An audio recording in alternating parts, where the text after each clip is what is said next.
Subha news front. இன்றைய செய்திகள். தளபதி விஜய் தலைமையிலான திக 2026 தமிழக தேர்தலுக்கான முக்கிய தேர்தல் வாக்குறுதிகளை வெளியிட்டுள்ளது. நலவாழ்வு, கல்வி, வேலைவாய்ப்பு மற்றும் ஊழல் ஒழிப்பு ஆகியவற்றில் கவனம் செலுத்தும் இந்த வாக்குறுதிகளுக்காக ஒரு முழுமையான தேர்தல் அறிக்கை குழு பொதுமக்களின் கருத்துக்களை சேகரித்து வருகிறது. பெண்கள் மற்றும் குடும்ப ஆதரவு. 60 வயதுக்குட்பட்ட அரசு ஊழியர்களை தவிர்த்து பெண் குடும்ப தலைவிகளுக்கு மாதம் 2500 பைசா ரொக்க பணம். ஒரு குடும்பத்திற்கு ஆண்டுக்கு 6 இலவச எல்பிஜி சிலிண்டர்கள். பெண்களுக்கு அனைத்து அரசு பேருந்துகளிலும் இலவச பயணம். அண்ணன் சீர் திட்டத்தின் கீழ் மணப்பெண்களுக்கு 8 கிராம் தங்கம் மற்றும் பட்டு சேலை மற்றும் பிறந்த பெண் குழந்தைகளுக்கு ஒரு தங்க மோதிரம் ஆகியவற்றை திக உறுதியளித்துள்ளது. கல்வி மற்றும் இளைஞர். காமராஜர் திட்டத்தின் மூலம் இடைநிற்றலை தடுக்க 9 முதல் 12 வரை ஆம் வகுப்புகள், ஆண்டுக்கு ரூ.15,000 நிதியுதவி. சிறு குறு விவசாயிகளின் 2 ஏக்கருக்கும் குறைவான குழந்தைகளுக்கு இலவச உயர்கல்வி. உலக தரம் வாய்ந்த கல்வி, தரமான பள்ளிக்கல்வி மற்றும் போதைப்பொருள் இல்லாத சமூகம் ஆகியவை வாக்குறுதிகளில் அடங்கும்.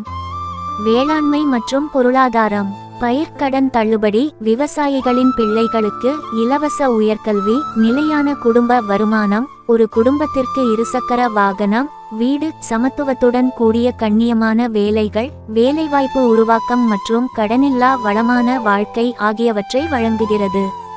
விரிவான தொலைநோக்கு பார்வை. டிவிகே அனைவருக்கும் பாதுகாப்பு, முன்னேற்றம், அடிப்படை சம உரிமைகள், பாதுகாப்பான வாழ்வாதாரம், மேம்படுத்தப்பட்ட மருத்துவமனைகள், தொழில்துறை, வெள்ளத்தடுப்பு, ரேஷன் சீர்திருத்தங்கள், பெண்களுக்கு எதிரான குற்றங்களுக்கு சகிப்புத்தன்மையற்ற நிலைப்பாடு மற்றும் கடுமையான ஊழல் எதிர்ப்பு நடவடிக்கைகள் ஆகியவற்றை வலியுறுத்துகிறது. தளபதி விஜய் தலைமையிலான டிவிகே 2026 தமிழ்நாடு தேர்தலுக்கு முன்னதாக பொருளாதார மேம்பாட்டிற்கான முக்கிய தூண்களாக தொழில்துறையை வலுப்படுத்துதல் மற்றும் வேலைவாய்ப்பை உருவாக்குதல் ஆகியவற்றை வலியுறுத்துகிறது. தொழில்துறை வளர்ச்சி மீதான கவனம். பரவலான வேலைவாய்ப்புகளை உருவாக்குவதையும் தொழில்துறை ஊழியர்களுக்கு ஆதரவளிக்க அரசு மருத்துவமனைகள் போன்ற உள்கட்டமைப்புகளை மேம்படுத்துவதையும் நோக்கமாக கொண்டு இலக்கு வைக்கப்பட்ட மேம்பாட்டின் மூலம் தொழில்துறையை வலுப்படுத்துவதாக இக்கட்சி உறுதியளிக்கிறது. வேலைவாய்ப்பு உருவாக்கம். அனைத்து குடும்பங்களுக்கும் சமத்துவத்துடன் கூடிய கண்ணியமான வேலைகள், குறிப்பாக இளைஞர்கள் மற்றும் பெண்களுக்கான தனியார் துறை வாய்ப்புகளை விரிவுபடுத்துதல் மற்றும் கல்வி சீர்திருத்தங்கள் மற்றும் வேலைவாய்ப்பு விரிவாக்கத்தின் மூலம் ஒவ்வொரு குடும்பத்திற்கும் குறைந்தபட்சம் ஒரு நிலையான வருமானம் ஈட்டுபவரை உறுதி செய்தல் ஆகியவை முக்கிய வாக்குறுதிகளில் அடங்கும். இது அனைவருக்கும் 2 சக்கர வாகனங்கள், வீடுகள் மற்றும் இறுதியில் கார்கள் கிடைப்பதற்கு வழிவகுத்து தொழில்துறை முன்னேற்றத்தை குடும்பங்களின் செழிப்புடன் இணைக்கும் என்று விஜய் கருதுகிறார். பெண்களின் பொருளாதார பாதுகாப்பிற்கான டிவிகேவின் வாக்குறுதிகள். நிதி சுதந்திரத்தை ஊக்குவிக்கும் வகையில் நேரடி நிதியுதவி, மானிய விலையில் அத்தியாவசிய பொருட்கள் மற்றும் தொழில்முனைவோர் ஆதரவு ஆகியவற்றை மையமாக கொண்டுள்ளன. 2026 தேர்தலுக்கு முன்னதாக நடைபெற்ற மகளிர் தின நிகழ்வில் விஜய் இவற்றை வெளியிட்டார். நேரடி பண உதவி. குடும்பங்களின் நிதி சுமையை குறைத்து அடிப்படை பொருளாதார நிலைத்தன்மையை உறுதி செய்யும் நோக்கில் 60 வயதுக்குட்பட்ட அரசு ஊழியர்களை தவிர்த்து பெண் குடும்ப தலைவிகளுக்கு மாதம் ரூ.2500 வழங்குவதாக கட்சி உறுதியளித்துள்ளது. மானிய விலையில் அத்தியாவசிய பொருட்கள். முக்கிய சலுகைகளில் சமையலறை செலவுகளை குறைப்பதற்காக அன்னபூர்ணா சூப்பர் சிக்ஸ் திட்டத்தின் கீழ் ஒரு குடும்பத்திற்கு ஆண்டுக்கு 6 இலவச எல்பிஜி சிலிண்டர்கள். மேலும் சிறந்த போக்குவரத்து மற்றும் சேமிப்பிற்காக வெற்றி யாத்ரா திட்டத்தின் கீழ் அனைத்து அரசு பேருந்துகளிலும் பெண்களுக்கு இலவச பயணம் ஆகியவை அடங்கும். தொழில்முனைவோர் ஊக்கம். சிங்கப்பெண்கள் திட்டத்தின் கீழ் சுய உதவி குழுக்கள் குறு, சிறு மற்றும் நடுத்தர நிறுவனங்களுக்காக MSMEs ரூ.5 லட்சம் வரை 100 விழுக்காடு மானிய கடன்களை பெறுகின்றன. இது பெண்கள் தலைமையிலான வணிகங்களையும் நீண்டகால பொருளாதார மேம்பாட்டையும் ஊக்குவிக்கிறது. டிவிகேவின் முக்கிய வாக்குறுதிகள். டிஎம்கே அல்லது ஏஐடிஎம்கேவின் 2026 தேர்தல் செயல் திட்டத்துடன் ஒப்பிட்டு பார்க்கப்படுகின்றன, அல்லது இந்த வாக்குறுதிகள் நிதி மற்றும் நிர்வாக ரீதியாக எந்தளவுக்கு சாத்தியமானவை என்பது விரிவாக பகுப்பாய்வு செய்யப்படுகிறது. தளபதி விஜய் சி. ஜோசப் விஜய் தனது கட்சியான தமிழக வெற்றி கழகம் டிவிகே வாயிலாக 2026 சட்டமன்ற தேர்தலை முன்னிட்டு தமிழ்நாட்டில் உள்ள பெண்கள், விவசாயிகள், மாணவர்கள் மற்றும் ஏழை எளிய குடும்பங்களை இலக்காக கொண்டு நலத்திட்டங்கள் நிறைந்த ஒரு தொகுப்பு வாக்குறுதிகளை அறிவித்துள்ளார். பெண்கள் மற்றும் குடும்பங்களுக்கான நிதி உதவிகள். பெண்களுக்கு 60 வயதுக்குட்பட்டோர், பெரும்பாலும் பெண் குடும்ப தலைவர்கள் என விவரிக்கப்படுபவர்கள் மாதம் 2500 ரூபாய் ரொக்க உதவி. ஒவ்வொரு குடும்பத்திற்கும் ஆண்டுக்கு 6 இலவச சமையல் எரிவாயு எல்பிஜி சிலிண்டர்கள். பொருளாதாரத்தில் நலிவடைந்த பிரிவை சேர்ந்த மணப்பெண்களுக்கு திருமண உதவி, 8 கிராம் தங்கம் மற்றும் ஒரு பட்டு சேலை. பெண்களால் நடத்தப்படும் சுயதவி குழுக்களுக்கு 5 லட்சம் ரூபாய் வரையிலான வட்டி இல்லா கடன்கள்.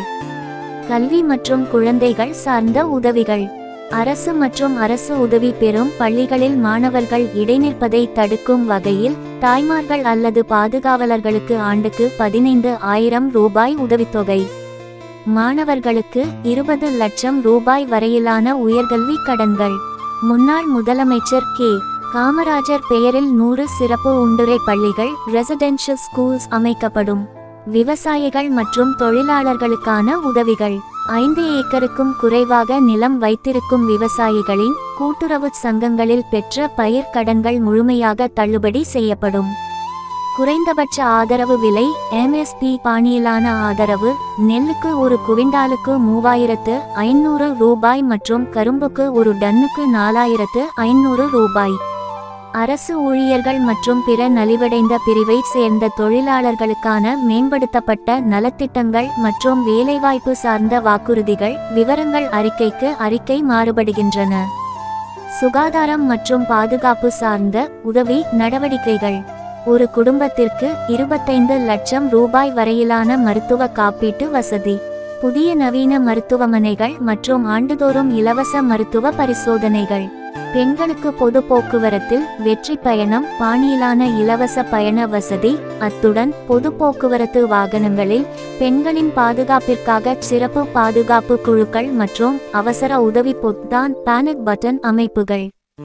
மே 4, 2026 தேர்தல் முடிவுகளுக்கு பிறகு விஜய் தளபதி தமிழகத்தின் அடுத்த முதலமைச்சராக இருப்பார் என்பது உறுதி செய்யப்பட்டுள்ளது. எக்ஸிட் போல் செய்தி. சட்டமன்ற தேர்தல் முடிவுகள் மே 4, 2026 அன்று அறிவிக்கப்பட உள்ளன. மேலும் விஜய் ஆட்சி அமைக்க முடியுமா, விஜய் முதலமைச்சராவாரா என்பது போன்ற இறுதி முடிவு யூகங்கள் அல்லது கட்சி சார்ந்த கூற்றுக்களை பொறுத்ததல்ல, மாறாக உண்மையான தொகுதி வாரியான வாக்கு எண்ணிக்கையை பொறுத்தே அமையும். விஜய் மற்றும் விஜய் கூறியது. விஜயின் கட்சியான தமிழக வெற்றி கழகம் விஜய் 2026 தமிழக சட்டமன்ற தேர்தலுக்கான தனது முதலமைச்சர் வேட்பாளராக விஜயையே அறிவித்துள்ளது. சில விஜய் தலைவர்களும் செய்தி தொடர்பாளர்களும் விஜய் முதலமைச்சராவார் என்று கூறியுள்ளனர். மேலும் விஜய் மட்டும் 140 முதல் 170 இடங்களை வெல்லக்கூடும் என்றும் கணித்துள்ளனர். ஆனால் இவை கட்சியின் உள்ளக அறிக்கைகளே தவிர முடிவுகள் அல்ல. நிபுணர்களும் ஊடகங்களும் கூறுவது. அரசியல் ஆய்வாளர்களும் ஊடகங்களும் விஜய் வை ஒரு முக்கிய புதிய சக்தியாக கருதுகின்றனர். அது பாரம்பரியமான திமுக அதிமுக சமநிலையை குலைக்கக்கூடும். ஆனால் திமுக சுமார் 30 முதல் 40 வரை இடங்களில் வெற்றி பெற்றாலும் தேர்தலுக்கு பிந்தைய வலுவான கூட்டணி, உதாரணமாக அதிமுக தலைமையிலான குழுக்களுடன் 118 இடங்கள் பெரும்பான்மையை கடந்தால் மட்டுமே விஜய் முதலமைச்சராக முடியும் என்று அவர்கள் வலியுறுத்துகின்றனர். சில தேர்தலுக்கு பிந்தைய கருத்து கணிப்பு பாணியிலான பகுப்பாய்வுகள் விஜய் முதலமைச்சராவதற்கு திமுகவின் யதார்த்தமான பாதை ஒரு கூட்டணியின் மூலமே தவிர ஒரு முழுமையான தனி வெற்றியின் மூலம் அல்ல என்று சுட்டிக்காட்டுகின்றன. எனவே இறுதி தீர்ப்பு மே 4 வாக்கு எண்ணிக்கை மற்றும் அதை தொடர்ந்த பேரங்களை பொறுத்தே அமையும். சுருக்கமாக, இதுவரை திமுக விஜய் முதலமைச்சராவார் என்று கூறுகிறது. ஆனால் அது ஒரு விருப்பமே தவிர அதிகாரப்பூர்வமான முடிவு அல்ல. மே 4 அன்று வரும் உண்மையான தேர்தல் முடிவுதான் தீர்மானிக்கும். திமுக, அதிமுக, திமுக மற்றும் பிற கட்சிகளில் யார் அதிக இடங்களை வெல்வார்கள்? யார் 118 இடங்களை கடக்கும் அளவுக்கு ஒரு கூட்டணியை அமைப்பார்கள்? பின்னர் ஆளுநர் யாரை ஆட்சி அமைக்க அழைப்பார்? உங்களுக்கு பிடித்திருந்தால் தயவு செய்து சப்ஸ்கிரைப் செய்யவும். மே 4ஆம் தேதி விஜய் தலைவர் விஜய் தளபதி குறித்த அன்றைய இறுதி புள்ளிவிவரங்களின் அடிப்படையில் உண்மையான முதலமைச்சர் பதவி நிலவரத்தை யூடியூப் சேனல் உங்களுக்கு புள்ளிவாரியாக வழங்குகிறது. 2026 தமிழ்நாடு சட்டமன்ற தேர்தலில் டிவிகேவிற்கான தேர்தலுக்கு பிந்தைய கருத்து கணிப்புகளை பல தேசிய மற்றும் பிராந்திய நிறுவனங்கள் வெளியிட்டுள்ளன. ஆனால் அவற்றின் எண்கள் பரவலாக வேறுபடுகின்றன. தேர்தலுக்கு பிந்தைய கருத்து கணிப்பு நிறுவனங்களின் டிவிகே இடக்கணிப்புகள். தமிழ்நாட்டின் 234 இடங்களை கொண்ட சட்டமன்றத்தில் விஜயின் டிவிகே மற்றும் அதன் கூட்டணி கட்சிகளுக்கு சில முக்கிய கருத்து கணிப்பாளர்கள் வழங்கியுள்ள முக்கிய வரம்புகள் இதோ. மே 4 முடிவுகளுக்கு முந்தைய ஒட்டுமொத்த நிலவரம். ஆக்சிஸ் மை இந்தியா மிகவும் நம்பிக்கையுடன் உள்ளது. அதன் மாதிரிப்படி டிவிகே கிட்டத்தட்ட தனிப்பெரும் கட்சியாக 98 முதல் 120 வரை இடங்கள் இருக்கும். இது விஜய்க்கு முதலமைச்சர் ஆவதற்கான வலுவான வாய்ப்பை வழங்கும். பெரும்பாலும் அதிமுக தலைமையிலான என்டிஏ உடனான கூட்டணியின் மூலம் இது நிகழக்கூடும். மற்ற பெரும்பாலான தேர்தலுக்கு பிந்தைய கருத்து கணிப்புகள் வி இன் கருத்து கணிப்புகளின் கருத்து கணிப்பு peak mark Matrize we C பிரஜா போல் திவ்க வை ஒற்றை இலக்கம் முதல் 30 களின் நடுப்பகுதி வரையிலான வாக்கு வித்தியாசத்தில் பார்க்கின்றன. அவை திவ்க வை ஒரு சீர்குலைப்பாளராக கருதுகின்றனவே தவிர தனித்து பெரும்பான்மையை உருவாக்கும் சக்தியாக கருதவில்லை. எனவே தேர்தலுக்கு பிந்தைய கூட்டணியை யார் கட்டுப்படுத்துகிறார்கள் என்பதை பொறுத்தே விஜயின் முதலமைச்சர் பதவி அமையும். முக்கியமான குறிப்பு, இவை தேர்தலுக்கு பிந்தைய கருத்து கணிப்புகளின் கணிப்புகளே தவிர முடிவுகள் அல்ல. மே 4, 2026 அன்று நடைபெறும் உண்மையான வாக்கு எண்ணிக்கையே தொகுதி வாரியான உண்மையான எண்ணிக்கையை காட்டும். மேலும் திவ்க 60க்கும் மேற்பட்ட அல்லது 90க்கும் மேற்பட்ட இடங்களை பிடிக்குமா என்பதையும் தமிழகத்தின் அடுத்த முதலமைச்சராக விஜய்க்கு யதார்த்தமான வாய்ப்பு உள்ளதா என்பதையும் அதுவே தீர்மானிக்கும். இன்று மே 1, 2026 நிலவரப்படி 2026 தமிழக சட்டமன்ற தேர்தலில் திவ்க வின் தமிழக வெற்றி கழகம் அதிகாரப்பூர்வ முடிவுகள் இன்னும் அறிவிக்கப்படவில்லை. வாக்கு எண்ணிக்கை மற்றும் அதிகாரப்பூர்வ இடங்களின் எண்ணிக்கை மே 4, 2026 அன்று நடைபெற உள்ளதால் டிவிகே வென்ற இடங்களின் இறுதி சான்றளிக்கப்பட்ட எண்ணிக்கை இன்னும் கிடைக்கவில்லை.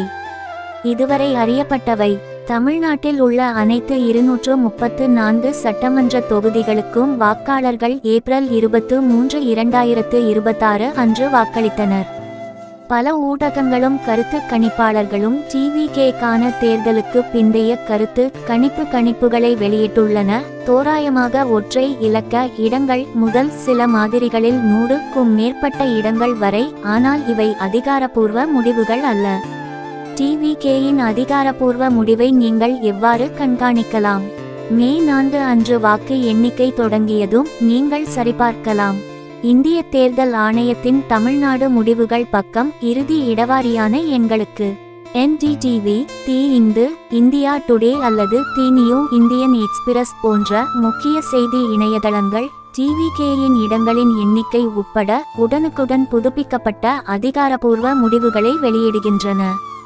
மே 4ஆம் தேதிக்கு பிறகு டிவிகேவின் சரியான அதிகாரப்பூர்வ இடங்களின் எண்ணிக்கை, வாக்கு சதவீதம் மற்றும் முதலமைச்சராக விஜய்க்கு அது என்ன தாக்கத்தை ஏற்படுத்தும் என்பதை நம்மால் தொகுத்துரைக்க முடியும். ஆம், டிவிகே கூட்டணி கட்சிகளுடன் இணைந்து அரசாங்கத்தை அமைக்க முடியும். ஆனால் அதன் இடங்களின் எண்ணிக்கை மற்றும் அதன் கூட்டணி கட்சிகளின் இடங்களின் எண்ணிக்கை 118 ஐ தாண்டினால் மற்றும் ஆளுநர் விஜயின் கூட்டணியை வழிநடத்த தேர்ந்தெடுத்தால் மட்டுமே இது சாத்தியம். டிவிகே இதுவரை கூறியது: 2026 தமிழக சட்டமன்ற தேர்தலில் திமுகவின் இந்தியா அணியுடனோ அல்லது அதிமுக, பாஜகவின் தேசிய ஜனநாயக கூட்டணியுடனோ தேர்தலுக்கு முந்தைய கூட்டணிகள் ஏதுமின்றி தனித்து போட்டியிடும் என்று டிவிகே அறிவித்துள்ளது. இருப்பினும் தேர்தலுக்கு பிந்தைய கூட்டணிகளுக்கு டிவிகே தயாராக இருப்பதாக திரைமறைவு சமிக்ஞைகள் தெரிவிக்கின்றன. ஆனால் அந்த கூட்டணிக்கு டிவிகே தலைமை தாங்க வேண்டும், அதாவது விஜய் முதலமைச்சர் வேட்பாளராக இருக்க வேண்டும் என்ற நிபந்தனையுடன் டிவிகே எவ்வாறு அரசாங்கத்தை அமைக்க முடியும்? டிவிகே உதாரணமாக 40 முதல் 60 வரை இடங்களில் வெற்றி பெற்றாலும் 118க்கும் மேற்பட்ட இடங்களை பெற்று ஒரு நிலையான அரசாங்கத்தை அமைக்க அதற்கு கூடுதல் கூட்டணி கட்சிகள், உதாரணமாக அதிமுக தலைமையிலான அல்லது பிரிந்து சென்ற கூட்டணிகள் தேவைப்படும்.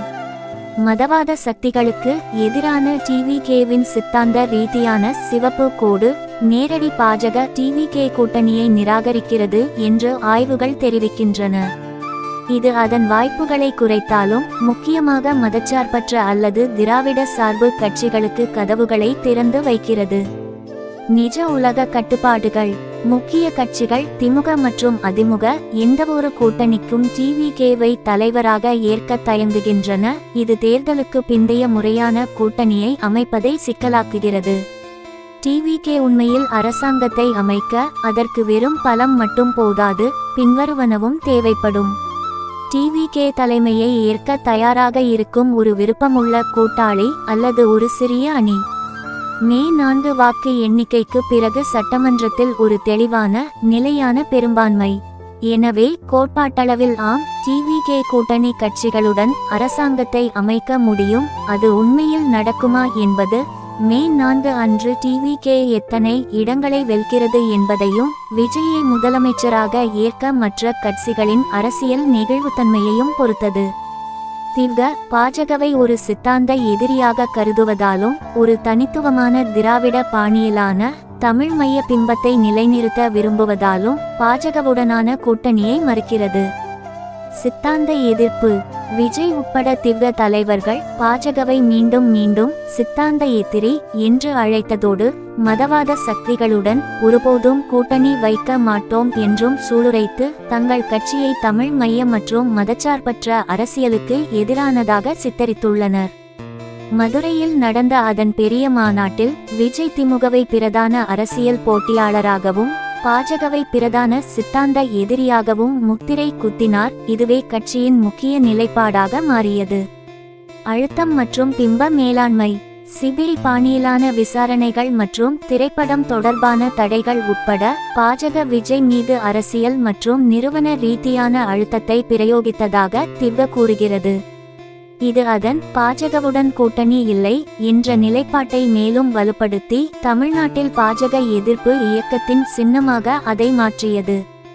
பாஜக அதிமுகவின் தேசிய ஜனநாயக கூட்டணியுடன் கூட்டணி அமைப்பது திமுக மற்றும் காவி நிற சார்பு சக்திகளுக்கு ஒரு மாற்று என்ற டிவிகேவின் அடையாளத்தை பலவீனப்படுத்தும். எனவே இந்த கூட்டணியை நிராகரிப்பது பாஜகவை நம்பாத வாக்காளர்களை ஈர்க்க அதற்கு உதவுகிறது. வியூக நிலைப்பாடு. பாஜகவை முன்கூட்டியே நிராகரிப்பதன் மூலம் டிவிகே தன்னை ஒரு தூய்மையான மதச்சார்பற்ற தமிழர்களுக்கு முன்னுரிமை அளிக்கும் மாற்றாக நிலைநிறுத்த முயற்சிக்கிறது.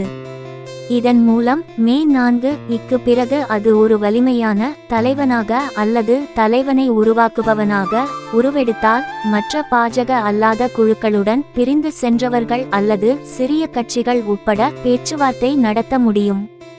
சுருக்கமாக டிவிகே பாஜகவுடனான கூட்டணியை நிராகரிக்கிறது. ஏனெனில் அது காவி கட்சியிலிருந்து சித்தாந்த ரீதியாக வேறுபட்டு இருக்கவும் தனது தமிழ் மைய அடையாளத்தை பாதுகாக்கவும் பாஜக தலைமையிலான தேசிய ஜனநாயக கூட்டணியின் ஒரு இளைய பங்காளியாக கருதப்படுவதை தவிர்க்கவும் விரும்புகிறது. அப்பா நியூஸ் ஃப்ரண்ட் ஐ பார்த்ததற்கு நன்றி.